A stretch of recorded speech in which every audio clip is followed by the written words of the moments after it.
A voceira de pesca do Bloque Nacionalista Galego no Parlamento, Rosana Pérez, pediu esta mañá en Rianxo medidas concretas e urxentes para a flota, que palíen na medida do posible as graves consecuencias derivadas da suba do combustible.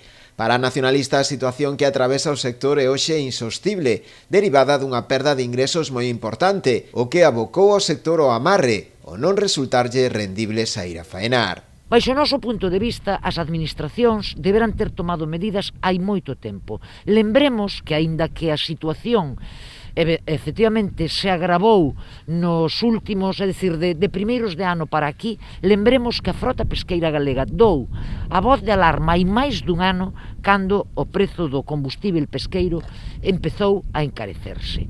E pasamos de, por exemplo, pagar 0,55 hai aproximadamente un ano, ou algo máis dun ano, a estar pagando ou a vir de pagar moi recentemente case un 20 polo gasóleo, é dicir, máis do doble do que se estaba pagando. Diante desta situación, o BNG critica a total parálise na que se mantén o goberno da Xunta. Segundo eles, vai alá máis dun mes dende que se anunciaran novas medidas, pero a día de hoxe aínda non se levou ningunha a cabo. O goberno da Xunta o único que se adique sexa a agardar por decisións que toman outros, nomeadamente o Goberno de España e a Unión Europea, e a súa vez o Goberno de España este agardando non se sabe moi ben a que.